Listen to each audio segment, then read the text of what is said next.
there is the potential and possibly the need to actually address policy.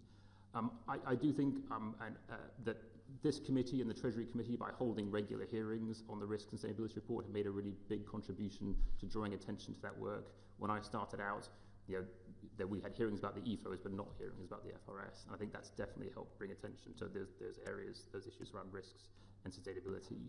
I think one thing which could be explored is whether you're just looking at the level of debt in 2070 and the trajectory for the deficit in 2070 provides enough kind of richness to what sustainability means when you look at fiscal policy. You could look at sort of what would you have to do to the basic rate of income tax in order to bring the deficit toward a more sustainable position if you don't get those spending pressures under control? What would it mean if you let debt interest rise up to 12% of GDP? What would that mean for how much you'd have left to spend on education and health and other things if you wanted to keep the tax burden unchanged? So I think illustrating the sort of choices and trade-offs that an unsustainable fiscal position might force on the country would also be one way of perhaps bringing home those messages. But I think finally, a real challenge that you don't have with the EFO, which is that the government produces a forecast and the policy response is the budget. With the FRS, the OBR produces the FRS, and the government's response to it has become kind of increasingly cursory over time. The first time the Treasury produced a response to the first FRS, which was back in 2017, there was an over 100-page document produced by the Treasury talking about how it was going to address the issues raised in the FRS. Most recently, the Treasury response has been 19 pages, I think, and in a written statement to Parliament. And so the fact that there's not a comprehensive response from government, there's no parliamentary debate on the floor of Parliament about the FRS, the way there is an extensive debate about the budget. I think it's great that that yourselves and the Treasury Committee do draw attention to that report, but for the moment, that's the extent of parliamentary attention brought to it. Very interesting, thank you. One other follow-up. I wanted to ask you specifically about the letter you sent at the end of the budget process, which got a lot of attention, the letter you sent to the Treasury clarifying the public letter, clarifying the timeline of interaction between the OBR and the Treasury in the run-up to the budget. Could you just set out to the committee why you sent that letter? And presumably it was in response to some elements of the process that you'd found unsatisfactory or needed clarification for future rounds of OBR Treasury interaction. Could you explain what those unsatisfactory elements were that you were seeking to draw attention to? Sure. The first thing I should say is that the OBR doesn't discuss the content of its forecasts with the media or anybody else outside the OBR or the Treasury or departments involved in preparation of the forecast in the run-up to budget day. But there had been in the run-up to this last budget in the autumn an unusual volume of speculation. And to some extent, there's always speculation about what the government's going to do with policy, and it's natural that government's having consultations with industry and with business and other places, and so the nature of those discussions get out and people understand there are policies under development. This was the first time in my 25 years working in fiscal policy making in the UK and other places that the volume of speculation about the content of the OBR's forecast was that great and that persistent. And I'd become concerned that could create a damaging impression about the professionalism and integrity of the OBR in the way in which it conducts the preparation of its forecast. And I think in particular about three perceptions which seem to be doing the rounds. One was that the OBR had somehow been fickle and changeable in the judgments it had been making about the economic outlook, and that was driving volatility in the policy-making process. I think a second concern that I had was around a very specific set of stories about how the OBR's forecast had changed at the very last minute after we closed our pre-measures forecast, and that had somehow prompted the government to abandon its plans to raise income tax. And third, that also the OBR had somehow colluded with the Treasury around setting the window for the interest rates that we used in our medium-term forecast, and that we'd chosen a window for interest rates that was particularly fiscally favourable to the government because that had been a period where expectations for gilt yields and bank rate had been falling. None of those three things were remotely true. We had taken all the decisions, main decisions we took in that forecast about both the downgrade to productivity but also the offsetting effects that there'd been in higher rates of inflation, higher real wage growth at the outset of the forecast. Actually, the variation at the bottom line of our fiscal forecast was remarkably small.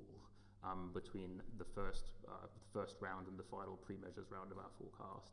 The variation was a few billion to the bottom line, which, by the standards of previous forecasts I'd worked on was a very small amount of variation. We were used to, we were doing forecasts, and in the middle of it, Vladimir Putin invaded Ukraine and energy prices quadrupled. And those are just the sorts of things which is in the nature of forecasting. We have a very turbulent external environment, a volatile domestic environment, and so you have to deal with those kind of variations. In this particular exercise, there was really none of that, and so it was not the case that variation in the OBR's judgments was driving policy, and in particular, we didn't make any changes to our pre-measures forecast after the 31st of October, and so changes to our changes thereafter were not made to the pre-measures forecast and don't explain decisions that have been made on policy. And finally, the decision that we took about the interest rate window we used for the forecast, those decisions have been taken over the summer. And we'd informed the Treasury of that decision in early September, at a time when neither we nor the Treasury could have known whether that window was going to be especially auspicious or inauspicious for the public finances. So I thought it was also important to clear up any misconception that we had somehow done the Treasury a favour in the last minutes to help alleviate fiscal pressures in that way. Conscious that we were going to get all those questions on budget day, given the amount of speculation about them and the stories in the media, I'd informed the Treasury that I planned to write to the chair of the chair of the TSC, got the Treasury's agreement to publish the letter. I'd intended to send it on budget day, but given the events that then subsequently happened with the inadvertent release of the EFO itself, I felt it was more important to prioritise our communications with the TSC around how we were addressing that much more important problem. And then, when the chair of the TSC asked me for a copy of the letter on the 20th of November, I sent it on. I see. Okay. Thank you very much. Did you want a quick follow-up on this, Alison? I did have a quick follow-up, because you said, and that's certainly, I think, been our impression too, that the volume of speculation and discussion in the lead up to this budget was just was sort of all proportion to previous years. Do you have any sense of why that was, and whether there were any sort of long-term aspects to it, or whether it was just a function of a particular state of politics last autumn? I don't know. I think part of it may just reflect the fact that people are coming to understand better and better the work of the OBR and its interactions with the Treasury, and so I think in some ways people have a better sense of what happens at different stages. The fact that we published a timetable for the preparation of the forecast, which we started doing after a previous round of speculation about how we'd move the dates of things around to make it convenient to the Chancellor. That was one of the reasons why we chose to be more transparent about the timetable, was that there'd been a previous accusation that we'd somehow chosen particular dates to be particularly favourable, and so we wanted to make it clear that, look, we set these dates at the outset, here they are, including the most key date is when we close the pre-measures forecast round, because then in effect we're closing it to new data from the macroeconomy. So out of a desire for transparency and accountability, we started publishing the timetable for the forecast. I think that's provided a set of hooks for people, for journalists then to ask questions, to which one option is just to not answer them and say, well, there's nothing to tell you about the OBR's round 2 or round 3 or round 4 forecast. How we've got into a world where those questions are suddenly being answered, or at least speculated about by some people, I don't know. Thank you very much. Lord Agnew. Yes, good afternoon. Welcome back. I've got a couple of questions on the bond markets. The first question is, do markets really care about government meeting the fiscal rules? It's interesting, in the previous evidence session we've had two almost completely conflicting versions, one referring to France that's been flaunting its rules for nearly 8 years without any consequence, but I'd be very interested to hear your view. Well, I'm not a market participant, but I have observed how markets have responded to the government's fiscal policies, both here but also in other countries where I've worked. I think that you heard from market participants when you had them before you, Rupert and Sanjaya, that I do think markets welcome having a clear articulation of the government's fiscal objectives. And the transparency the OBR provides about whether governments are on track to meet those fiscal objectives. And in a previous life, when I was working at the IMF, and we'd do these kind of big cross-country empirical studies about the impact of things like fiscal rules and fiscal councils, we tended to find that if you had kind of well-designed fiscal rules and well-designed fiscal councils, that led to sort of both better fiscal outcomes and also lower borrowing costs for the countries concerned.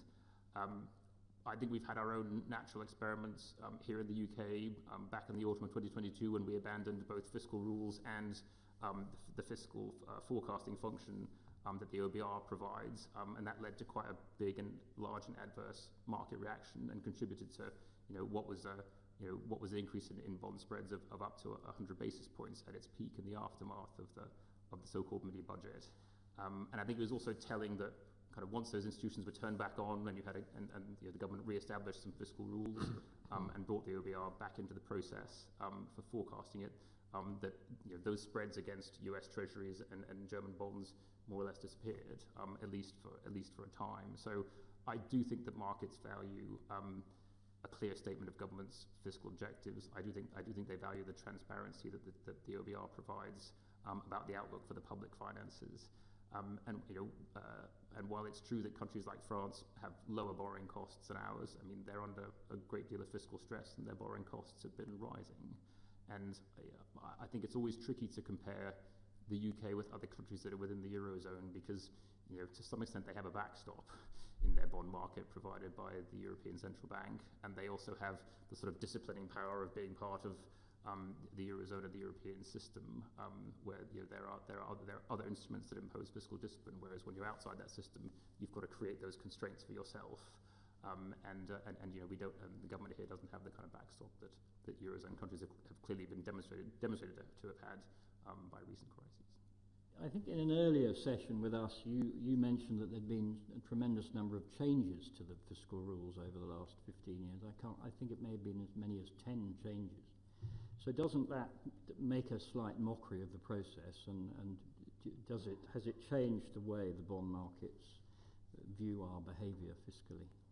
Well, I do think the UK is very unusual in the number of fiscal rules it's had. I mean, we were early pioneers in fiscal rules back in 1997 when we first adopted them.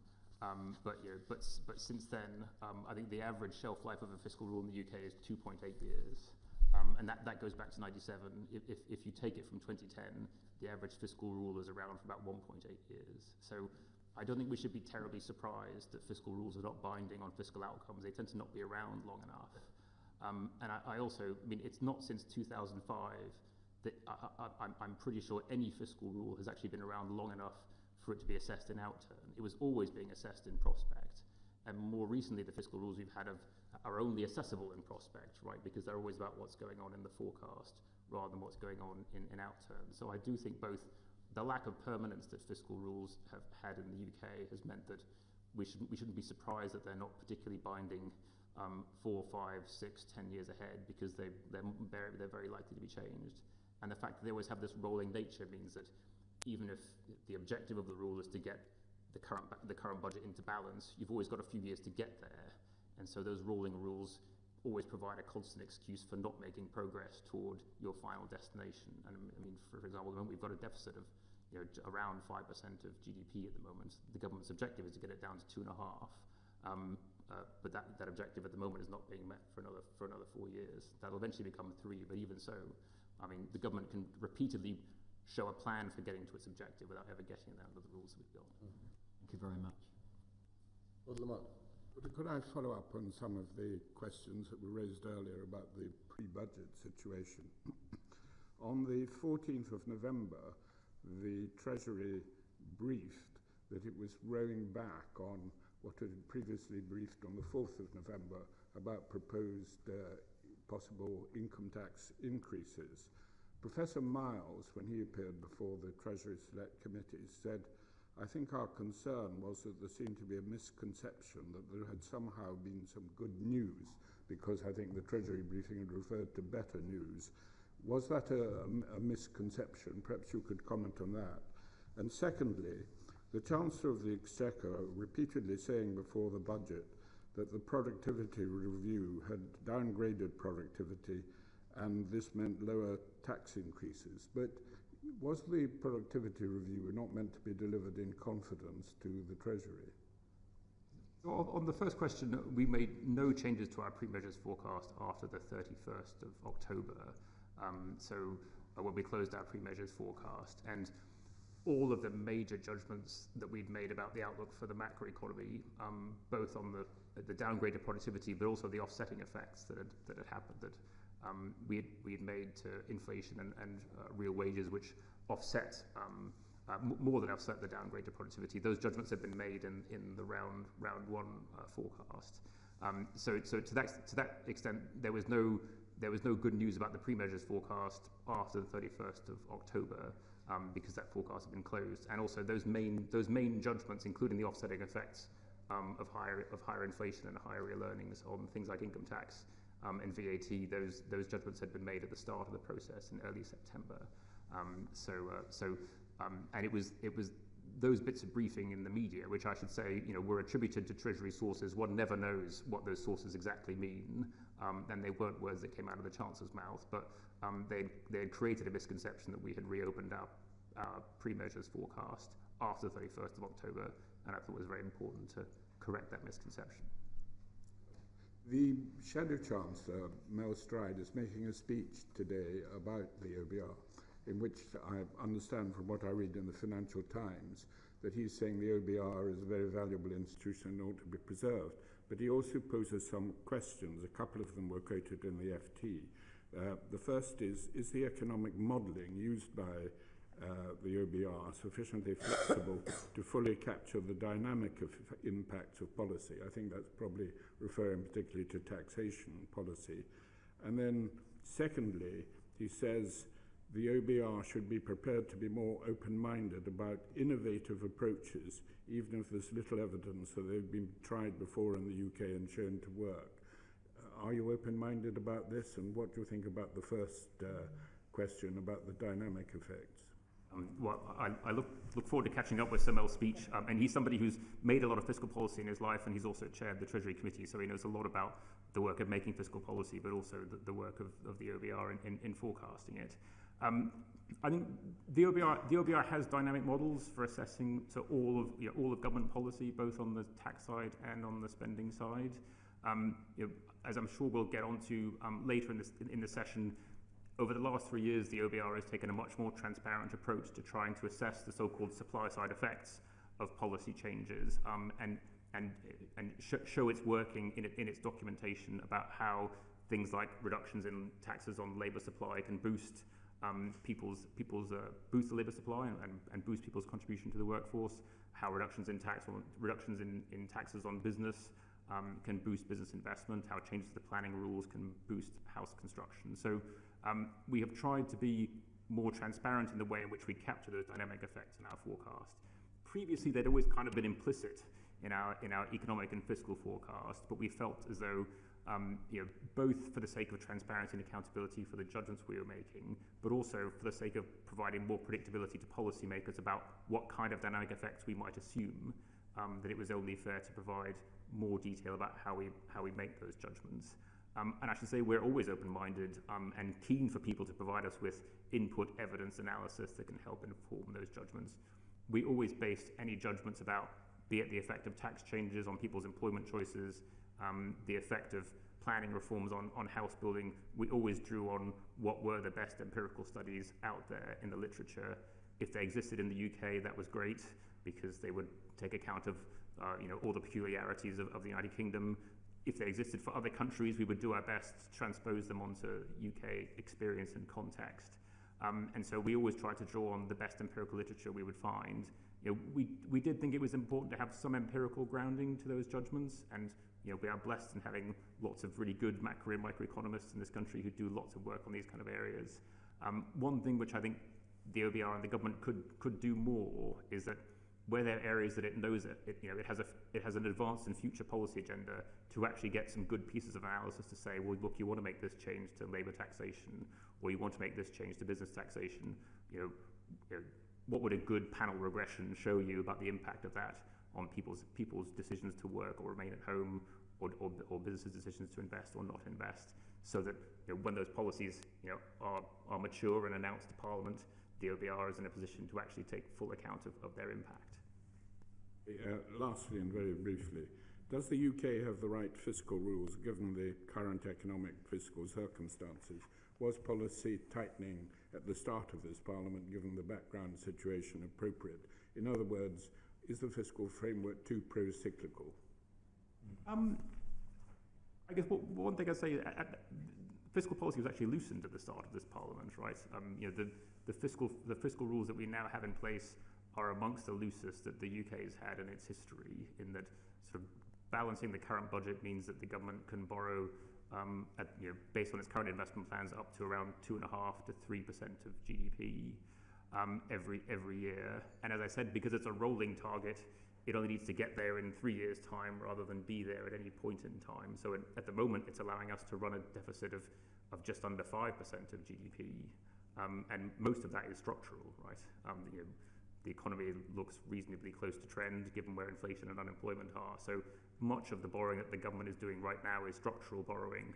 And so I don't see much element of the government being constrained in its ability to support the economy at the moment. If anything, the rules that we have at the moment are providing the government the capacity to run quite a significant structural deficit. Thank you.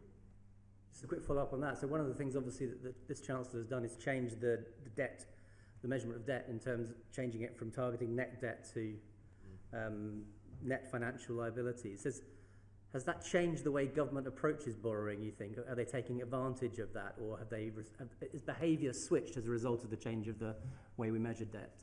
So it's quite a significant change to the fiscal rules that the UK has traditionally had, which have usually, as you said, just focused on net debt, which means that on the basis of that measure, the government could only offset the borrowing that it did against essentially holdings of cash or other countries' debt. But what it couldn't do, what moving to net financial liabilities allows the government to do is to borrow so long as it is investing in a financial asset, in some kind of financial instrument. So that means either the issuing of a loan or the purchasing of equity. It still doesn't allow the government to borrow to invest in fixed assets like schools, hospitals, railways, military equipment. But it does give them that additional flexibility to borrow to invest in financial assets. Based on what we've seen so far, I'd say the government has made relatively limited use of that additional flexibility.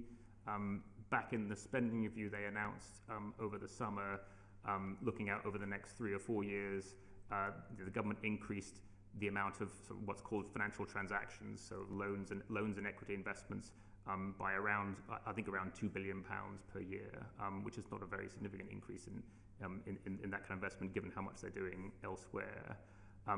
Kind of why that's happened, I think it's partly that I think the Treasury's made a very sensible idea, which is to corral the investment decisions in a handful of expert institutions, the National Wealth Fund, something called the National Housing Bank, and a few others, which where you have expertise in project assessment, making this kind of portfolio management, making these kind of investment decisions.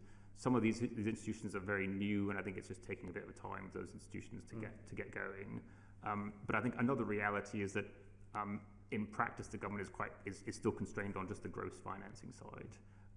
The government still has a relatively high gross financing requirement and gross debt issuance of around 8.5% of GDP. It's still got a net cash requirement of over £100 billion most years. And so that just means that even if the government might want to invest in lots of loans and equity investments, it still feels constrained and conscious that there's a limited appetite for going out there and borrowing lots of money on financial markets. Interesting. Thank you very much. Lord Razzle. Thank you, Lord Chair. We've had a lot of evidence that the current rules incentivise governments to operate without a significant fiscal buffer.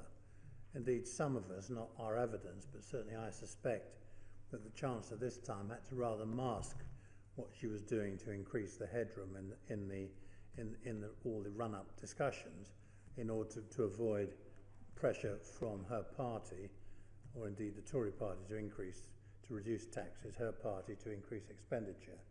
Do you want to comment on certainly the first and possibly the second of my question?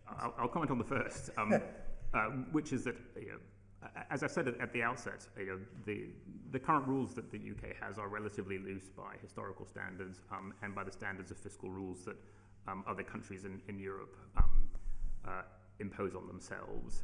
They do very little to rebuild fiscal resilience at a time when we're now getting on to 3 or 4 years since the last major shock that hit the UK. We're still running a deficit of just under 5% of GDP. So we're sort of at significant fiscal disequilibrium, despite the fact that we've moved on quite a bit in terms of the shocks we face. So I think the rules that we have at the moment, don't require you, as you leave shocks behind, to significantly rebuild resilience. We're running a significant structural deficit. We're still piling up debt several years on from a shock. We aim to get borrowing down to around 2.5% of GDP by the end of the decade. That's a level that the average advanced economy already reached 2 years ago. So other countries have been much faster. Either because they want to, or because their fiscal rules require them to, have been much faster at rebuilding fiscal resilience in the wake of a common set of shocks that all of us have faced in Europe, right? The COVID and then the energy crisis. So I think the rules that we have at the moment, partly because they've been loosened over time, and partly because of their rolling nature, just means that kind of righting the fiscal ship after a shock happens much more slowly at the moment in the UK compared to what other rules might have required had they remained in place, or compared to what other countries are getting on with doing in other jurisdictions. On top of that, I think you have the issue that governments just have recently set themselves very little headroom against even those relatively loose rules. So it got as low as £6 billion. It was then in the first budget of this government 9.9. It's now gone up to just above 20. That's still a fraction of the average forecast error against the OBR's forecast, and to be honest, which is around £54 billion, and to be honest, against any forecast, any macroeconomic forecast, that is a very small amount of headroom. I think it was interesting when you had Simon French in front of you. He was saying that kind of average contingency margin for a UK PLC would be around 5% of turnover. The OBR's forecast error is about 3% of turnover if you consider that to be £1.5 trillion worth of revenue. So even that would be, even if you had enough headroom to basically provide you enough insurance against the OBR's average forecast error, that would be less than a typical corporate would be setting aside against its own margin for risk. So I do think a combination of having relatively loose rules and then also setting aside relatively small amounts of headroom given the risks of the outlook has been one of the reasons why kind of fiscal outcomes has drifted away from what you've seen in other countries and what kind of previous governments might have targeted. But would you accept that the way the politics works, irrespective who the government is, that the economic press forecast before a budget or a significant fiscal event that there's going to be headroom of X, and that immediately puts pressure on the Chancellor to fill that gap, either if you're a Tory by cutting taxes, or if you're Labour by increasing expenditure? Is that not pressure that comes from the fiscal rules? I think so, but it's sort of in the nature of having rules that we want them to do that, in that they're the objectives that you've set for themselves, you want to meet them, and chancellors typically do. So I think that's I describe that as a system working rather than not working. Thank you very much. Lord Blackwell. Thank you. Richard, the OBR's role is scoring and evaluating government policies once they're in office. But the reality is a lot of decisions about future fiscal policies and indeed the rules are made in the run-up to an election, in manifestos and in election promises. And the pressures of the election are such that parties are inclined to be less honest than they might be about the difficulties they face and paint a more optimistic picture of what they can do. Do you have any thoughts about how in the UK we could encourage more responsible policy making in the run-up to the election, and is that something that the OBR would have any role in? Yeah, so I think three things happen in the run-up to general elections which have contributed, I think, to the fiscal situation that we find ourselves in. I think first is that as you approach elections, the incumbent party's fiscal plans become increasingly heroic and implausible. And in particular for the post-election period. I think we saw that with the previous Conservative government's plans for departmental spending, which held real per capita spending frozen in cash terms for 5 years as a way of delivering their stated fiscal objectives going into the next Parliament. But they only explained how they were going to deliver those spending plans for one of those 5 years, which was the year ahead. And as it turned out, when we looked again at those spending plans based on more comprehensive disclosure from the Treasury, there were a number of undisclosed risks in there. So I think, as you approach general elections, I think there's extraordinary pressure on government to say increasingly implausible things about the future. As a way of trying to show that they can square the circle between their fiscal objectives and what they're promising the electorate. I think a second challenge is something which is an issue with all parties, both those in government as well as those in opposition looking to be in government, which is that I don't think any when we looked at the last general election, I don't think any political party presented a comprehensive and costed financial plan for government. They tended to be very explicit and very specific about what they weren't going to do or what they weren't going to touch. They avoided being very specific about what they were going to do when they were in government. I think just if you look back at Labour's manifesto, the costed part of the Labour manifesto had them raising and spending around £8 to £9 billion over the course of the government, sort of in the final year of the government of this Parliament. If you look at their first budget, they raised £40 billion in tax and they spent £70 billion. So it was nothing like what their actual plan, what their actual fiscal plans turned out to be in government. And so I do think that when you look at party manifestos in the UK compared to what you see in other countries, are just much less sort of comprehensive, well-costed plans for government, and tend to be just very different from what governments end up doing in practice. And then I think a third issue that we have in the UK is that when governments do get elected and they codify their fiscal objectives in legislation, in the Charter for Budget Responsibility, there is remarkably little discussion, either in public or in Parliament. There's no parliamentary debate. There's very little analysis that goes into sort of assessing and evaluating and demonstrating the kind of features, risks, and benefits of that particular set of fiscal rules.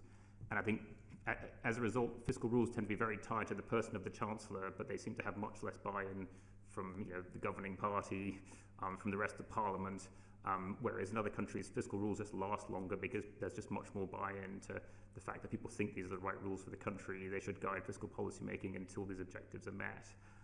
And so I do think post-election, it's remarkable how quickly fiscal rules kind of just get adopted and put on statute, and then people then start to criticise them in retrospect and say, well, I wouldn't have gone for those ones if we'd known this or that. And most of those features were well understood at the time. Those rules were presented to Parliament for discussion. I do think some other countries have found ways of addressing these various problems, sometimes using their fiscal councils, but sometimes just using kind of interesting institutional and procedural innovations. The Australians produced this thing called the PFO, which is the pre-election economic and fiscal outlook, and it's not produced by their fiscal council, it's produced by the Australian Treasury, but it's put together by the Treasury sort of in concert with the central bank, with the Parliamentary Budget Office, but it's actually signed off by the Permanent Secretary of the Treasury as his or her best view of where the economy and public finances are going to go, and it's produced after a general election is called. And it's a sort of discipline on the outgoing governing party because they don't want the Permanent Secretary of the Treasury and this group of people to produce a forecast which looks different from what the government's plans look like, because they would reveal that those were, they weren't built on credible bases. The Dutch and other countries, including the Australians and others, do rely on their fiscal councils to cost manifestos. That's not a tradition we have in the UK. It's not in the legal framework. And I'm not necessarily saying it's something which the OBR should do, because we have institutions like the IFS and other bodies that do cost manifestos quite well. But I think the main problem is that there tends to not be enough specifics in the manifestos themselves to actually do the costing. But I do think somebody can provide some guidance for kind of what is good practice in writing party manifestos so that you can actually understand the financial implications of what government's committed to, so that that kind of costing can be done. And maybe that's something that the IFS could do. Maybe it's something the Treasury Committee could promulgate. But you know, making party manifestos something that the electorate has a better understanding of what they're actually voting for, I think would be good. I think on the fiscal rules side, I do think there should be more public debate and parliamentary discussion about fiscal rules before they get adopted. And I do think that better analysis of the features that they have, how they assess how they're consistent with being resilient to the known risks around the forecast, and how they're consistent with medium-term fiscal sustainability will just lead to a better and more collective sort of parliamentary and national decision to commit themselves to these rules before they're then implemented. I mean, can I just see if I can crystallise a couple of possible recommendations of that then? I mean, the Australian example is interesting. Clearly one wants, we would want to avoid either the Treasury or the OBR becoming party political in terms of, costing manifestos and being accused of being one side or the other. But could you see a case for, say, the OBR producing a pre-election view of the fiscal challenges that was not costing what any party was going to do, but simply setting out his view of what the economy faces over the coming years, against which the parties could then be challenged to address how they would deal with that? Yeah, so it's a role played obviously by the Australian Treasury in Australia. It's a role in the Netherlands played by something called the Committee on the Budget Margin, which I suspect is an odd translation into English from the Dutch, but it's basically a report produced by a consortium of the head of the Dutch version of the OBR, the Treasury, the Central Bank and others, and they produce precisely that report, which is what are the risks and challenges that are going to face the government in the next parliamentary period. And they actually provide explicit advice about how much headroom the government should have against its fiscal rules in light of those risks. So I think it's a way of trying to build in some contingency into fiscal plans to take account of those risks. So I think other countries have managed to find institutional solutions to both informing the election debate, but also bringing greater realism into fiscal plans once governments are formed, rules are set, and decisions are made. I think they've managed to do it without particularly politicizing any of the organizations. I don't think anyone would accuse the Dutch version of the OBR as being a political institution. And the Australian PBO similarly does work at least on costing and policies without being seen to be drawn into party politics. As I said, I'm not saying particularly the OBR needs to do the costing of manifestos, but I think what's needed more is that there's better guidelines from somewhere about how to make sure a manifesto is actually informative from the point of view of economic and fiscal policy making. And then secondly, your point about debate around fiscal rules, which at the moment a Chancellor simply announces them and they keep changing, as you've commented.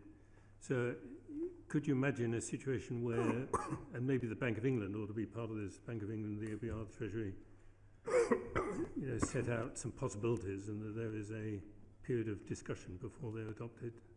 I guess the most important thing is that when rules are adopted, there's an exploration and an understanding and a discussion about how they're consistent with actually restoring fiscal sustainability, which is what most governments want to achieve.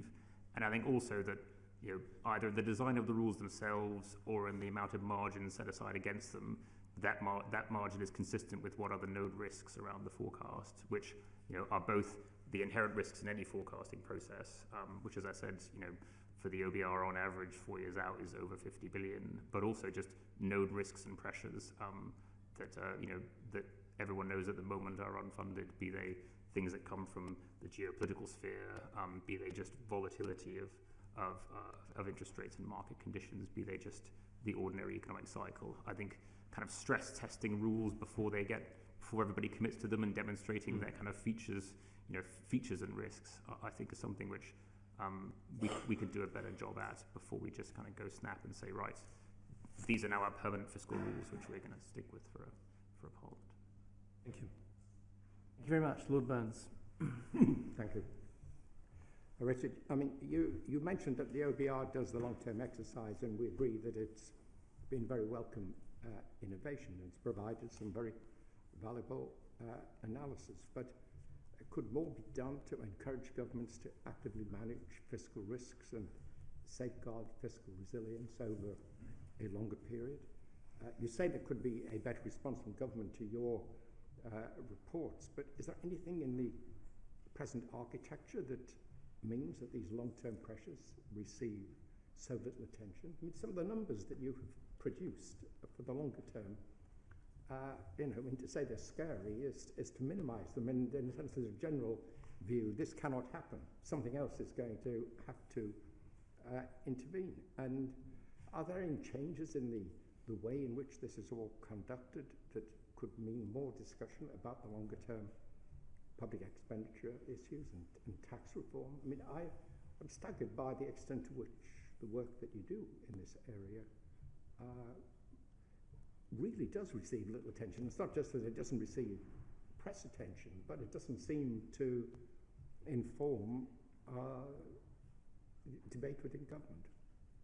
I think one of the main reasons is that there is not an expectation that the government produces a comprehensive response to the OBR's fiscal risk and sustainability report. As I mentioned, it's gone from being 136 pages to 19, and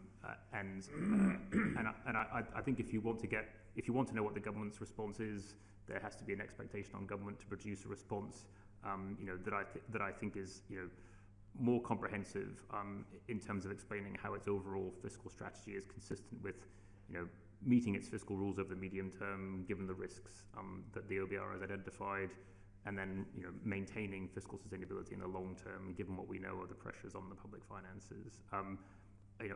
I think it also needs to engage more in the specific risks that the OBR identifies in its reports. Now, obviously, there are lots of them. The OBR produces, in addition to the report which highlights a handful, a kind of encyclopedia of other fiscal risks, be they risk to the expenditure side, the tax side, which add up to sort of 50 odd. You wouldn't expect the government to have a detailed response to every single one of those. But I do think government could say more about what is seen to be the most material risks to the outlook at the moment. I do think, as I said, I think it's good that that report gets the attention of this committee and the Treasury Committee of the Commons. But it is notable that there is no parliamentary debate about the FRS and no expectation that any minister has to kind of, other than present this written ministerial statement, which lately just gets published alongside the EFO and everything else. That there's not focus on the floor of the House or in other places on these issues. If you put yourself in the position of the Chancellor, can you reflect on why they might have frustrations with the existing dialogue that takes place? I mean, we keep hearing, in a sense, suggestions from various quarters about this. Are there any changes in the whole rules and the way in which these exercises are conducted that would make the Chancellor's job easier and make them feel more in touch with, in a sense, the analysis of what is going on? Do you mean around our forecast or FRSs or otherwise? Well, about the budget process. I'm thinking of the whole budget process, where there is, I sense some frustration that it's a bit like playing postal chess, that there is a long delay between what you say and then their response and then what you say, and some of that could possibly be leading to some frustration. I'm just wondering, what is there in the architecture that we're looking at that would make the Chancellor's job easier? I guess during my time, I guess partly because I was forecasting in the midst of a pandemic and then an energy crisis. I mean, I was oftentimes the bearer of bad news to chancellors and to the Treasury, and so to some extent it's sort of understandable that they're not thrilled to hear that there's this latest shock to the economy and public finances. It has these consequences. It's going to require a difficult set of decisions. These things are oftentimes disrupting what are ultimately the plans, which their policy plans for which they feel they got elected and want to implement, and then they're suddenly told this bit of bad news, which is going to make that more difficult. So I think to some extent, they didn't always look forward to meetings with the OBR for those reasons. But we did meet regularly with this Chancellor, with her predecessors as well, to talk through our forecasts. Those discussions were always respectful, professional. They got increasingly focused on substance over time as well, I would say, which was, I think, a good thing. Talking about changes to our forecast, talking about how we were going to treat measures. I think one thing that we endeavoured to do on the OBR side was just always try and be predictable in the judgments that we made. And then when we're making big judgments, like the change we made to productivity in this most recent forecast, to make them as early as we can, so that we could signal to policymakers that they may well require an adjustment to policy, and thinking about the consequences of those changes. So we try to operate a kind of no surprises policy in the way we arrive at our own judgments. The reality is the world offers plenty of surprises these days anyway, including to policies being made in other jurisdictions, which you just have to sort of reflect on and plug into forecasts. So, I think from the OBR side, trying to be as predictable as possible in the judgments that it makes, which I think means about being as transparent as you can about how we put forecasts together. I think on the Treasury side, it just means kind of just accepting there is a lot of volatility out there in the world, and that gets reflected in a volatile forecast. And to try and basically to try and give yourselves enough headroom to absorb that kind of volatility, but also be nimble enough in policy making that if it turns out that the amount of the shock that we've seen in the most recent forecast exceeds that headroom, to be able to make policy changes to keep you on track on meeting your fiscal targets. Lord Lonsborough.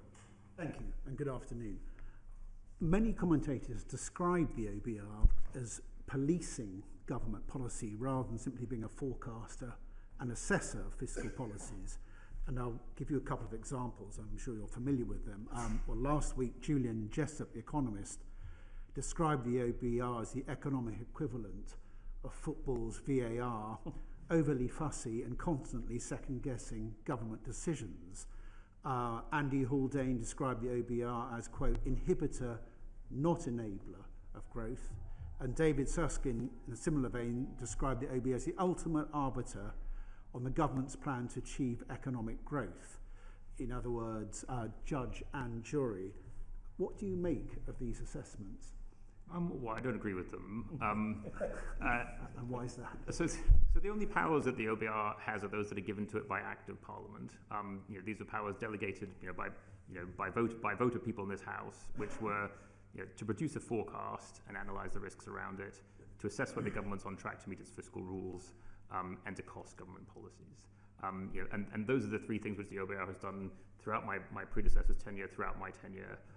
Unlike the majority of the 50-odd fiscal councils out there in the world, we're actually explicitly prohibited from giving the government policy advice or feeding our ideas into the policy-making machine, either publicly or privately. And one of the things which we've consistently done, and including in our private interactions with the Chancellor and Treasury, is to always stop ourselves from advising on policy, because that is not our role. It's for the Treasuries and policymakers to make. When it comes down to kind of, are we somehow, nonetheless, are we somehow having an influence on the policy-making process? Well, look, chancellors set their own fiscal rules. If they want to break them, they can break them. If they want to change them, they can change them. And as we've discussed, they frequently do, once every 1.8 years since 2010. So, chancellors constrain themselves to their own rules, but oftentimes change rules. Governments often change rules when they don't suit them. I think, as you've also discussed in this committee, in principle, the Chancellor is not obliged to use our forecasts if they don't want to. They can disagree with aspects of them, but none have opted to do without an OBR forecast, with one exception, and that had the consequences that it did. And just more fundamentally, in a given budget, we're costing, a few tens of billions of pounds worth of policy measures one way or the other. At any point in time, every Chancellor is in charge of £1.5 trillion worth of revenue and £1.5 trillion worth of spending. That gives them £3 trillion worth of choices in which to make those decisions. I think what creates the impression that the OBR's forecasts are somehow driving policy has been this fact that Chancellors have left themselves very tiny amounts of headroom against fiscal rules to which they are very personally committed. And so the net result is that the normal amount of volatility in any macroeconomy from over any 6-month period gets translated into a normal amount of volatility in terms of changes to the forecast, which can't be absorbed by the tiny buffers which chancellors have left themselves in recent years, and that results in significant volatility in policy making. What's driving that relationship between the forecast and policy making is the very small amount of headroom the chancellors have left themselves. There wasn't this relationship, back when George Osborne had £80 billion worth of headroom against his fiscal rules, or Philip Hammond had 40 billion. You didn't see that kind of one-to-one relationship between changes in forecasts and changes in policy. It really is an artifact of leaving very, very small margins against rules to which chancellors feel very personally committed to meeting, and them operating in an inherently volatile environment. And this issue of very narrow headroom and a very tight fiscal tightrope, certainly, does it not, it raises the profile and the influence of the OBR because of the sensitivity. As you say, if it was an 80 billion buffer, then there'd be far less media and political interest in the assessments and the forecasts of the OBR. And has the OBR not found itself partly in this corner because the margin for error is so tight that you're a bit of a convenient punch bag? The organisation is. I think so. I think it's a bit like blaming the Met Office for changes in kind of national fashion trends. People say, "Oh, look, the Met Office is forecasting it's going to be cold," and everyone suddenly puts their coats on. It's like people aren't putting their coats on because of the Met Office forecast. They're putting their coats on because it was cold yesterday and it's likely to be cold tomorrow. It's a kind of reasonable response to the environment that you're in. The OBR is just communicating that in a technical way, through its models and forecasts to policymakers. Fiscal policy in this country is constrained because we've got debt approaching 100% of GDP and a deficit of 5% of GDP. It's not because of the OBR's forecast. The OBR's forecast shows it coming down. The reason we're constrained is because we've got a lot of debt and we're borrowing more than almost any other advanced economy at the moment. Thank you. Lord Davis. Yes, I want to ask about the... Oh, I'm sorry. Oh, sorry, Lord, I forgot. My apologies. Lord Liddell had a brief follow-up and I forgot. I'm so sorry. Follow-up. You said you're by statute not allowed to propose policy. Shouldn't we be thinking about whether that's right? It seemed to me a possible institutional model.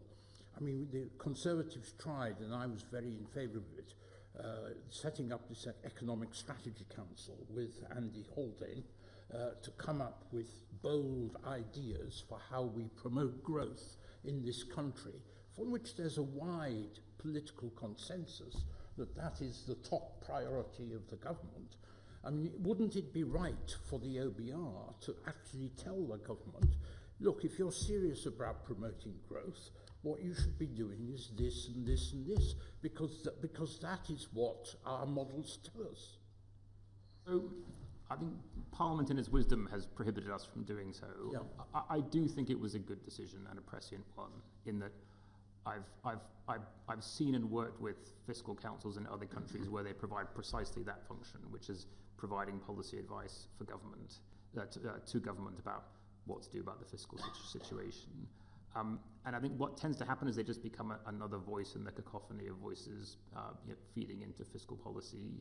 And I think in the UK we are already blessed with a number of very good institutions which come up with policy ideas: the Institute of Fiscal Studies, NISA, the Resolution Foundation, the CPS. They've all got good policy ideas which feed into the policy-making process.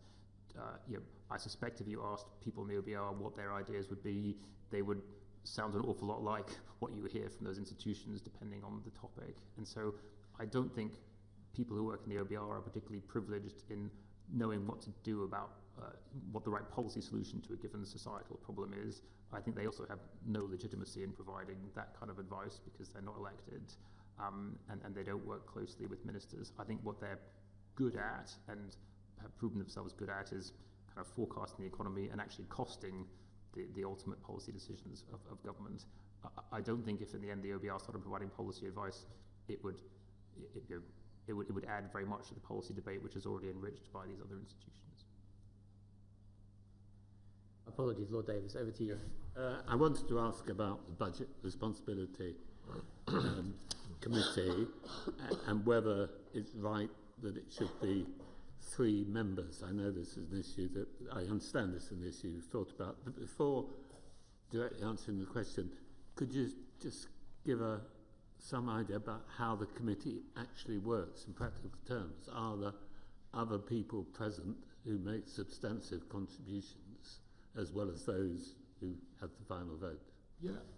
So I guess one thing to remember about the OBR by comparison with other sort of independent bodies in the macroeconomic policy-making space is that the OBR is a forecaster, not a policymaker. And I think, and one of the most important things to remember about the OBR is that it needs to produce a consensus forecast. So the BRC is comprised of 3 members: the chair, the economic expert, and the fiscal expert, and they've all got to agree on every single number in the forecast. Because if you think about it, the alternative would be that you had three different forecasts from 3 different members of the BRC. The government would almost certainly choose the most optimistic one and say, we're going to base our fiscal plans on that because we really like, that person's view of things. The opposition would almost certainly choose the most pessimistic one and say that, this shows how the country is going to the dogs under this government's fiscal plans. And I do think it's actually in the process of discussion and deliberation within the BRC, and which I should say are always informed by expert advice from our excellent staff.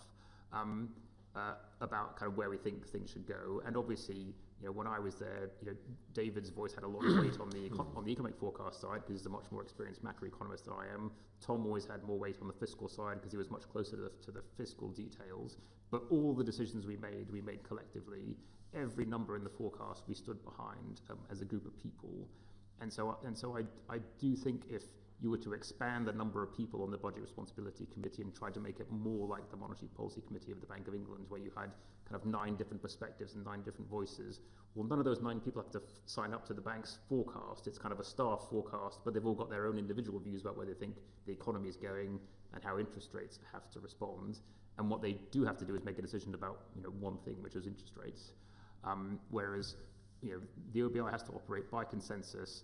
It's got to form that view amongst a number of people around which you can get a consensus, and it's got to have enough time and enough input to arrive in that.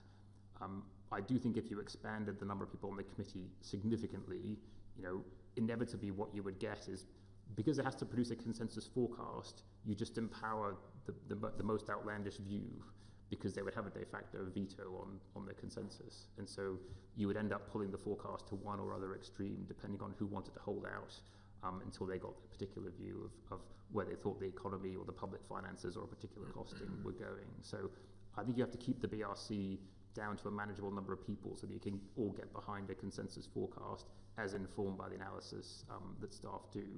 And I should say we don't do that at all in isolation. We have an advisory panel of 25 macroeconomic and microeconomic experts, including city forecasters, academics, people who work in think tanks, people who work in business. We regularly consult experts on topics which we are not au fait with. When we had a big energy crisis, we just rung up people who knew about energy markets and how they operated and said, come in and talk to us about where Britain gets its gas from, how much it costs, how it feeds into both the commercial and retail price of gas, how do we feed it into our inflation forecast. So we regularly try and engage experts in the outside world in kind of those deliberations and those discussions. So it's not at all a kind of closed ivory tower where we just talk to ourselves. But I do think you have to keep the numbers of people on the committee to a manageable number, with also a reasonable tenure, such that if you're constantly changing the composition of the committee, you're going to have a very volatile forecast, because every newcomer is going to have a slightly different take on how things are going. Or you run the risk of, if you're bringing new people on all the time, well, they're not up to speed on what was in the last forecast. They'll take a few forecasts to figure out quite where things are going, and then by the time they've figured it out, they're moving on and making space for the next person to rotate on. So remind us of the rules on length of membership. So 5-year terms, nominated by the Chancellor, approved by the Treasury Committee, and then renewable for a period of for another period of 5 years. So a maximum of 10 years. I mean, I should say, now that I've departed, the whole of the BRC will have turned over the last 5 years. None of the members who were running the OBR in 2020 are still there. Thank you very much. Lord Puttigan. Yes. My question is about the characterization of the relation between the OBR and the Treasury and the government. And I'm not suggesting we go over your statement again, but more harking back to the 5-year tenure. During that time, how would you characterize that relationship? Clearly, the level of transparency and good relationship is paramount to the underpinning of the quality of the information you get in order to build the forecasts. Certainly, we got from the staff of the OBR in some of our inquiry very positive feedback. The general consensus, things went well. Having said that, there were two obviously mishaps that were pretty well advertised. One was the Hunt sort of debate about the 22 billion black hole, and of course the timing of the productivity change or update. And so maybe those two were perhaps some dissonance compared to what we've heard. So generally speaking, in the last 5 years, what's your characterization, and are there lessons learned from all this and things you would suggest should be changed? I think, setting aside, for me, the biggest exception was the period leading up to the mini budget in the autumn of 2022, where basically there was no relationship between the Treasury and the OBR at the time, but it then very quickly got re-established in the aftermath of the mini budget. Setting that period to one side, during my 5 years running the OBR, our relationship with the government has been characterised by professionalism, sort of mutual trust, a high degree of necessary collaboration in putting together the forecast, because the OBR has 52 staff, the Treasury has 2,000. There are also thousands of other people occupied in other parts of government which are helping us to put together our forecasts. So we rely, we make all the judgments ourselves, and ultimately everything that goes into the economic and fiscal outlook is the OBR's content. But we draw on information, expertise from all around government. The decisions and judgments that we make about things like productivity are decisions which we make in discussion with the Treasury. When we were conducting our supply side review over the summer, that was a process which included a series of exchanges with Treasury economists. The Treasury has a lot of excellent macroeconomists who shared their analysis of where they thought the trajectory of the UK economy was headed. We also talked to lots of other experts in the city and in academia about what they thought, then came to our own view in light of what we'd heard. So I think we collaborate very well with the experts in those sorts of areas. I think from time to time, bits of the fiscal framework come under stress, and I think reveal weaknesses in the fiscal framework which need to be addressed. I think the issues around the planning and forecasting of public spending that came to light in the run-up to and the aftermath of the last general election was a good example of that. The forecasting of public spending and spending on public services was always kind of a lacuna of the UK's fiscal framework, because it's more straightforward to forecast tax and benefits because policy is clear.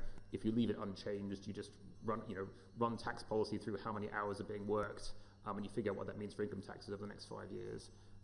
There are many fewer parameters to go on when you're trying to look at the health service, defence spending, asylum, policing, because ultimately those are complicated machines delivering public services to people, and governments can try and tell you those machines are getting more efficient.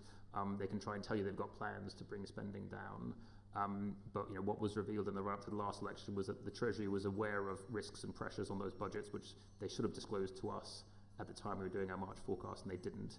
But what I would say about the Treasury is that we did a review of that episode. The Treasury committed to a much more transparent approach to the planning and forecasting of departmental spending, and I think we did move to a much better system for doing that, which has more bottom-up element on the OBR side, and where the OBR asks a lot more searching questions, and also has the outright discretion to disagree with the Treasury's view of public services spending, as it did in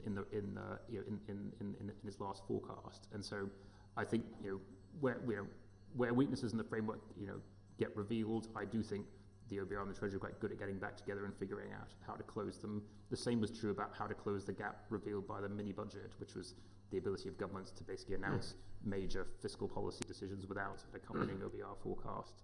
The introduction of the fiscal lock, I think, was a very good innovation, which closed what was a very apparent and costly gap in the way in which we run the public finances. So I think in that sense, from time to time, the system comes under stress and reveals a set of weaknesses. But more or less, in the fullness of time, we've been pretty good at closing those gaps. Thank you. Do you want to follow up? Just a Yes. quick follow-up. You mentioned the 52 staff, which I just wanted to quickly come back to your opening comments in relation to the fact that human beings make mistakes. There are only 52 staff, a budget of £6 million. Is there not an issue around the resourcing of the OBR?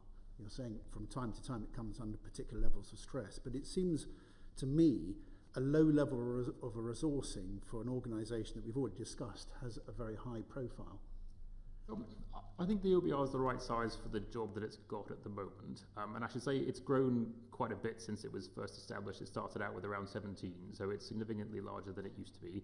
It's much smaller than the CBO has in the US or the Dutch version of the OBR, the Central Planning Bureau, which has got several hundred. But I do think, because the way in which we prepare our forecast, which is drawing on analysis and expertise from across governments, but coming to our own judgments, I think works. And where we've taken on new responsibilities, be they to produce the fiscal risk and stability report, to do this, to be more transparent about the way we score supply side effects. One thing I would say about the Treasury is that the Treasury holds the purse strings on the OBR, right? It decides how much funding the OBR gets over a given 3-year period.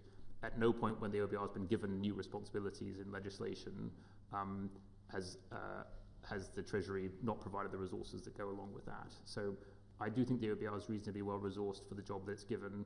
I think the Treasury has been good about resourcing the OBR where it gives it new responsibilities to undertake. I would worry about it getting too big and too unwieldy, in the sense that it would make it more difficult to arrive at those kind of consensuses and to have a good understanding of what every person in the organisation is doing at any point in time within the management structure.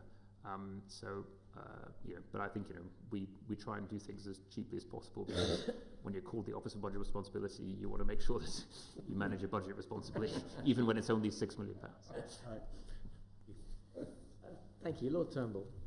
In an earlier answer, you said people are getting a better understanding of the work of the OBR. Well, I'd say maybe, but I still don't think that we're where we really want to be. And so there are still questions to look at: how it reports and how those reports are analysed and debated.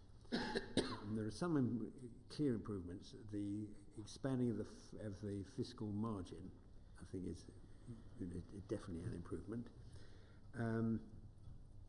There's also the question not yet achieved, but that we should be working towards a world in which the FRS, if that's the right word, the FRS gets more prominence relative to the economic outlook, and that can be worked upon. Now, all this has got to come into, however, another change we haven't yet talked about, which is the 1-2. The 1-2 is 1 fiscal event and 2 forecasts. How is that going to work? And is it actually workable? One situation which I'm worried about is there is a budget and an outlook, and the two kind of cohere, and some fiscal prospects are laid out. Some months later, and we haven't decided how many months that should be, some months later it becomes apparent that we're not really on that trajectory. But this time, the Chancellor is going to say, I'm not going to respond to that, as I've often done in the past. I'm actually going to wait until the next report. Now that requires a kind of a patience and a maturity from all sorts of people, media, politicians, markets and so on, to wait and see. Now, and we get away from, if we can achieve it, we would get away from sort of knee-jerk responses to some very small changes in very small margins. But are we going to achieve that? Or do you think that once anything is produced which shows it's not going in the right direction, the pressure for immediate response will be overwhelming?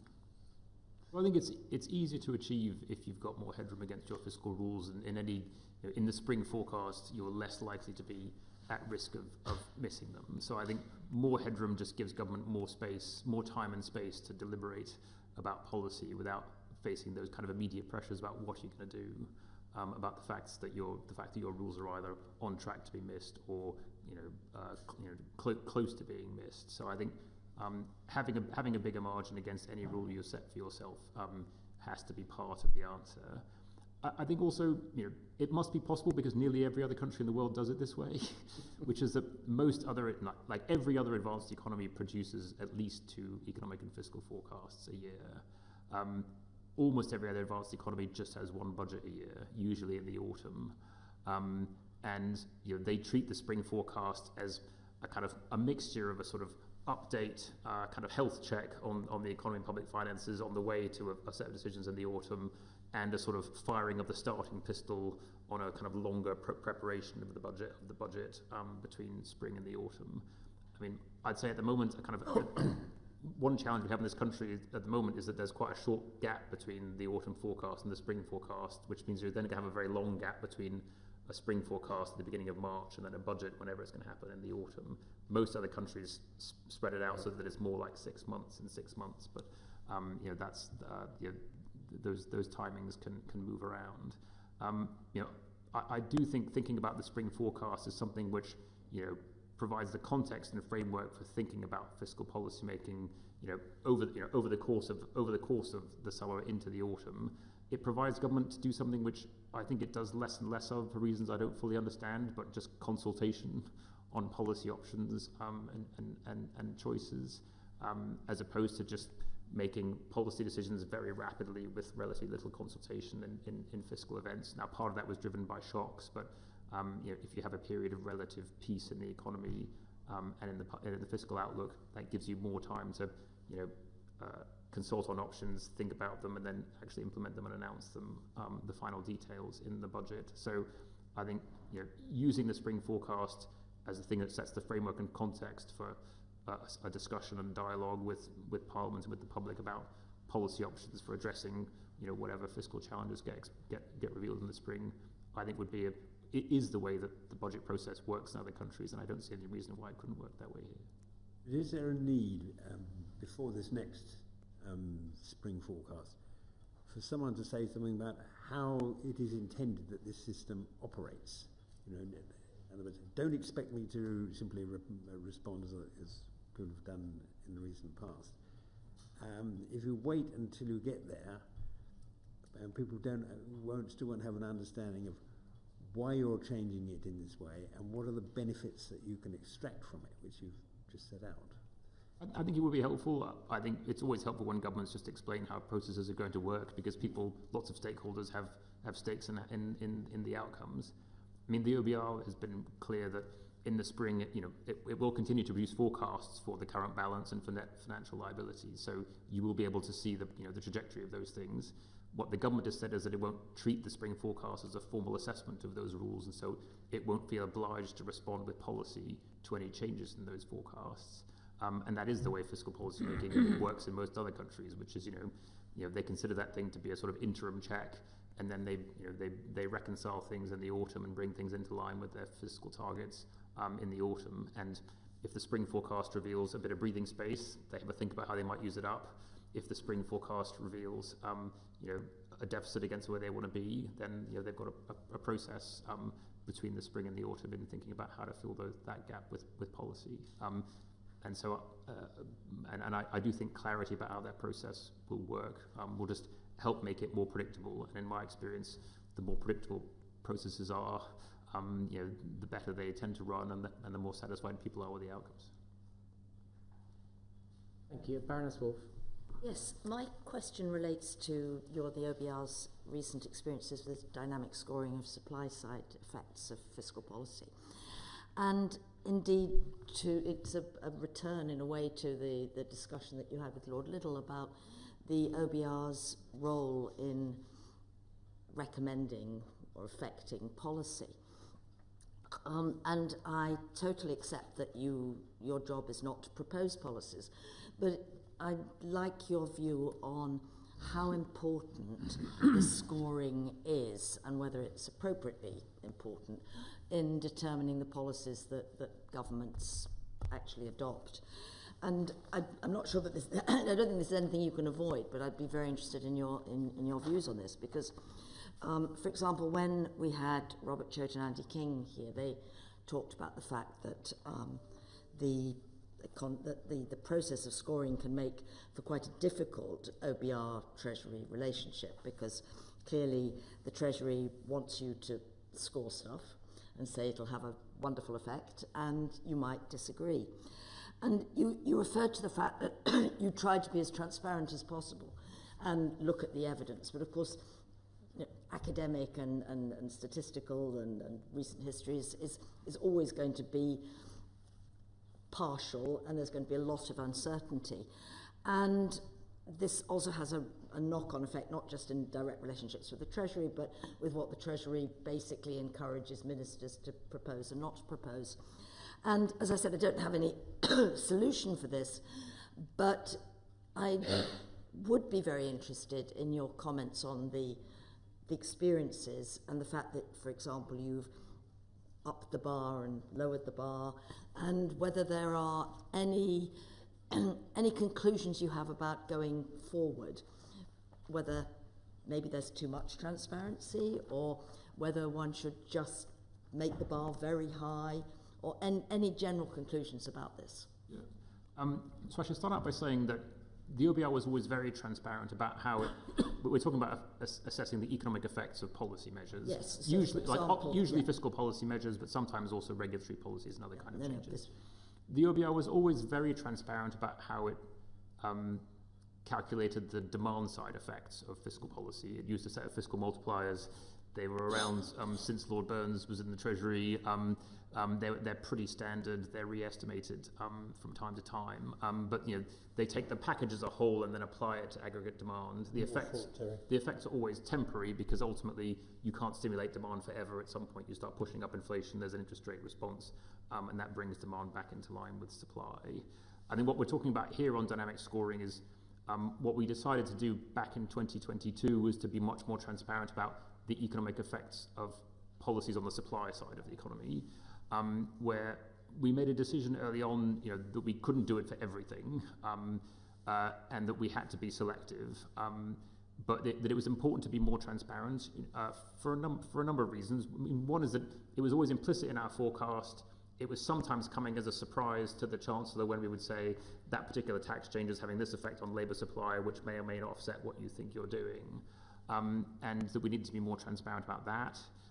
We'd also made a very big judgment about the supply side of one very big economic policy decision, which was that to leave the European Union, which we estimated was going to reduce potential output by 4% in 15 years. We were very transparent about how we made that judgment, but it raised a legitimate question about, well, what about other things which might affect the supply side of the economy in a negative or positive way in future? So we sort of, you know, we decided to embark on this approach of being more transparent about supply side effects. It was also designed to just, you know, respond to criticism that, you know, we can't be supply side nihilists as forecasters. If governments want to, you know, produce pro-growth policies, they have a right to understand what might be the growth impact of the policies that they were pursuing. But we did, you know, set 4 criteria. They had to be significant, additional, they had to be durable, and they had to be evidence-based. And that was a way of trying to filter out, you know, what could potentially be hundreds and hundreds of policies where we had to think about the supply side effects of those. It's been highly instructive to look at what's happened since then, and the policies that we have been presented with by the Treasury, and which we have reflected in the supply side of our forecast.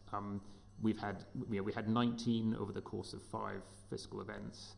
And I think what we've learned about them in the process, you know, the most striking thing is basically just how small the growth impacts of both these policy changes have been.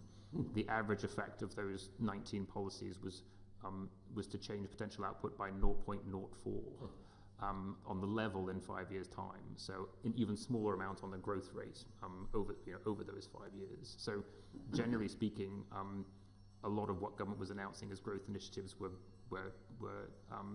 too small to actually be able to know, to change the roundings on any of the OBR's GDP figures in 5 years' time. But you got the biggest positive impact from, basically a set of tax changes, the changes to NICs, both up and down, from the reforms to planning, from the big increase in public investment that the government announced in its first budget. And those were more material. They're on the order of kind of 0.2 to 0.25% on the level of potential output in 5 years' time. And so it was very clear that there was a large number of very small measures which were not really making that material difference to our economic forecast, and a small number of quite significant measures which probably were slightly moving the dial on potential output in 5 years' time. I think what had concerned us was that in setting up this framework, quite quickly it spawned a cottage industry across government of just trying to come up with anything you can to try and move the supply side of the OBR's forecast, because in principle it's sort of free money if you can get it in the forecast. And so we did feel the need, both to spare kind of the analysts in the department themselves, as well as the pressures being put on the OBR as a forecaster, to say, look, we really are just going to focus on, we're going to define significant much more clearly to mean 0.1% in 5 years' time on the level of potential output. Anything which we think is below that, basically, we'll assume that their effects are broadly symmetric and offsetting in our forecast, and we're not going to take account of them. And what was interesting is that as a result of that, in this most recent forecast, there were no growth measures that we scored on the supply side, positive or negative. Not even the tax changes, not even the further increase in the further freezing of NICS thresholds and income tax thresholds for further years into the forecast. So I think in that sense, I think it's refocused the framework on where it should be, which is where the government's making significant and durable changes to the supply side of the economy. As forecasters, we take account of those because that's important, having a good forecast. But we're not at all interested in being the arbiters of government growth policy and somehow saying that's a good growth policy and it goes in our forecast, or that's a bad growth policy and government shouldn't go ahead with it. We don't want to be in that position, and we set the threshold to make sure that we're focused on the policies that enable us, capturing the effects of policies that enable us to get our forecast right, rather than whether the policy itself is good or bad. That's not a judgment for the OBR to make. Do you think that the Treasury and government has understood how tiny the effects normally are, and that the cottage industry might be, if not exterminated, at least in fairly clear retreat? I think so, because they were disappointed by the results, right? I think they tended to be crestfallen to discover that kind of all the work that they put in came up with relatively small changes to the level of output in 5 years' time. Now, one of the things which the change framework still allows for is the government to kind of package together policies. And I think the thing which the OBR will need to police going forward is, how do you stop the government putting together kind of happy meals of policies, which is, kind of hamburgers and French fries and a kind of apple pie all going together, and we'll call that, a growth strategy, and how about that? That's not really what you want to see in the future. That threshold needs to be applied to individual policies and their impact on the forecast. Just a quick follow-up on that. Do you think? Oh, I'm sorry. No, Lord Blackwell first, please. Yeah. Well, I'm just wondering whether this econometric approach, as you like, to evaluating policy options does have the potential to underscore more radical policy changes that might be proposed.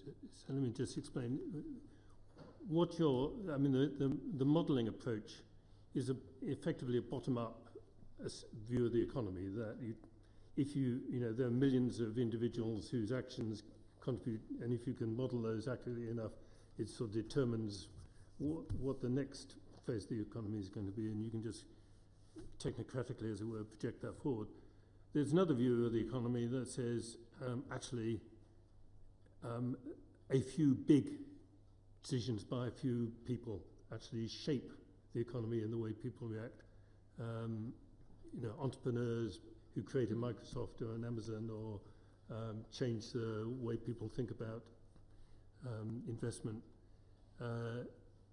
And those are top-down, big shifts, not things that you come out of modelling the details in the econometric model. And if you had a government that, as opposed to a cottage industry of small things, was proposing some fundamentally big shifts in the framework for the economy. How would you be able to accommodate this? Yeah.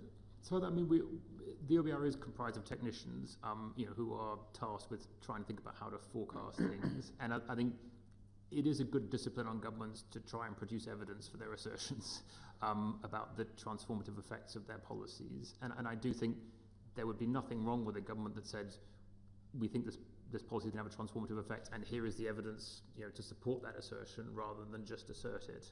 I think we've always shied away from sort of faith-based forecasting in the OBR about sort of, do you believe in a particular sort of direction or agenda? It's always about what can you actually demonstrate has made a difference in the past, and then if it's an entirely novel policy, we'll point to some analogy or some mechanism through economic modelling which shows how it would manifest itself either in this country or in another place. So I think we've always had an open mind.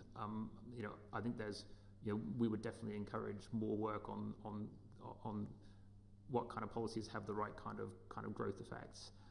I think where governments, are kind of going for a moonshot and saying, well, look, we're going to try this thing out, it just might work. It could well completely transform sort of entrepreneurialism and the investment climate in this country, and we expect that to happen. Well, as a forecaster looking around, if that's the case, well, when that government, announces the policy, you ought to see that reflected in business investment intentions, equity prices, and so in that sense, you ought to pick it up in your forecast anyway, because business sentiment is rising, investment intentions are going up, and so you ought to capture those kind of sentiment impacts in your baseline forecast. If it's a delayed effect, well, if it really is transformative, well, then you'll probably pick it up in the next forecast in any case. So, just be patient, and maybe that's a reason to announce it in the spring and then implement it in the autumn, when the transformative effect it's having on national sentiment is manifesting itself. But the OBR, tends to rely on evidence for the effects of policies, and then, it definitely doesn't try and second guess the sentiment of the business people, entrepreneurs, and the economy.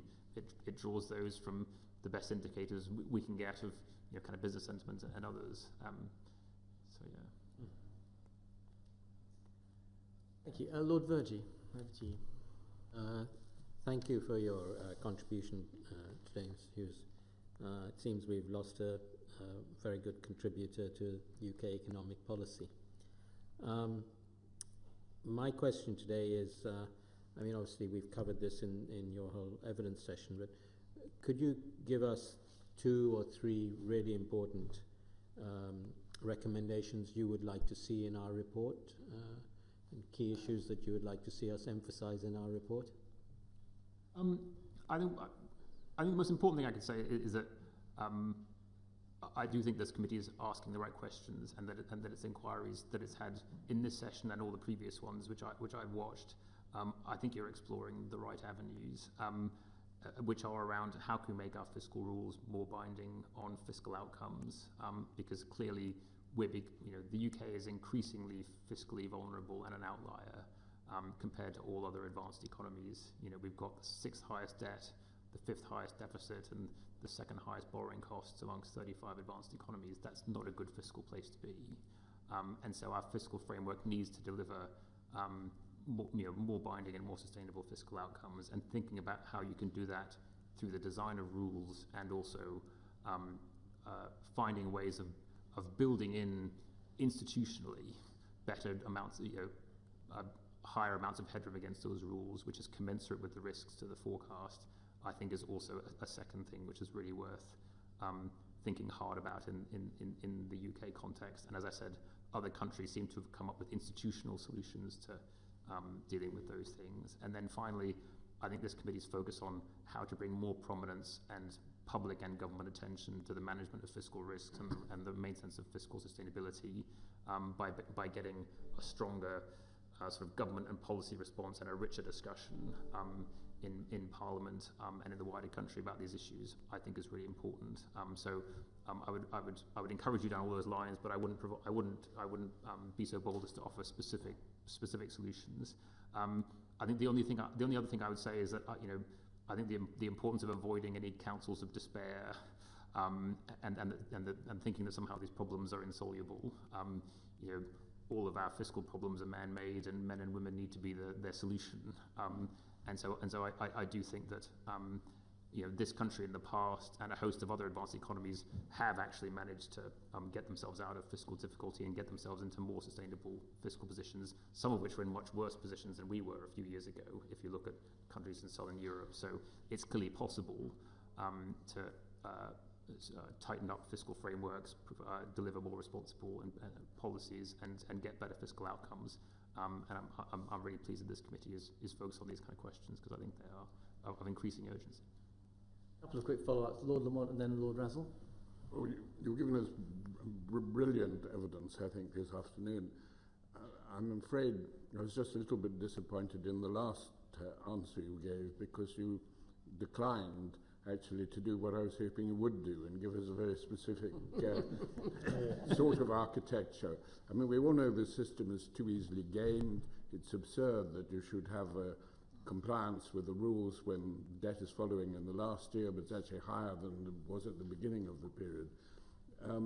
Surely you can give us some specific ideas of how to bind in genuine reductions earlier in the whole period of the forecast. I think you can look at what this country has done in the past and what other countries have done are doing at the moment, to make their fiscal rules more binding. One thing is just targeting a level of debt rather than targeting it falling. And like, if you want debt to be lower, then target debt to be lower. Yeah. Don't target it to be falling in 5 years' time. I think what other countries also do is they have kind of fiscal rules or fiscal guidelines which are more constraining on the path of the deficit, rather than where it needs to be in 2 or 3 years' time. So it's actually more binding on the budget being announced rather than on future budgets. Other countries require kind of misses against the fiscal rules to be made up in future years, so that you don't just get this kind of upward drift in deficits and upward drift in deficits. So there are mechanisms that one can use. They all have their advantages and disadvantages. But I do think that we've had for some time now in the UK fiscal rules that have been rolling in nature. Yeah. And the thing about rolling fiscal rules is that rolling fiscal rules make sense when you're in equilibrium and you want to stay there. When you're in disequilibrium, what rolling fiscal rules allow you to do is never get there, because you've always got a 2 to 3 year excuse for why you're not there at the moment. Yeah. And so I think the rules that we need rules that are designed for a country which is running a 5% deficit and doesn't want to stay there. And at the moment we've got a set of rules which have allowed the UK to stay there for the last 5 years, while other countries have actually got their deficit down to something more like 2 or 3 in the time available since the last crisis. Lord Razzle. Yes, I think Lord Lamont has moved you a little bit further. Could I try and move you even further by asking you what you think when you turn on the Today programme after we produced our report and you listen to our chair, what do you hope his first sentence will be? to thank Richard Hughes for his valuable contribution to our report. I should not put words into this committee's mouth in terms of the recommendations that it wants to make. I mean, I think you've had really great evidence from everybody in front of you. I've learned a lot from it. I think it's great that you've talked to a broad range of voices in the UK. I think it's also great that you've talked to people who work in fiscal councils and fiscal policy making in other countries, because I do think we have a lot to learn from there, especially because fiscal rules and councils are now almost universal in Europe, so there's a lot of experience to learn from. And so I wouldn't presume to give you recommendations, but I certainly look forward to turning on the Today programme and hearing what you have to say. Glad one person does. When we go off the record, will you tell us? Well, we have no more questions. Richard, thank you so much. You've taken a huge, wide range of questions, and not just on the OBR, but as you were keen to put out at the beginning, this is an inquiry which looks at the range of issues on the fiscal framework, including but not limited to the OBR. So thank you for stretching the range of the questions we're looking at. We're really grateful, and with that I can declare this meeting closed.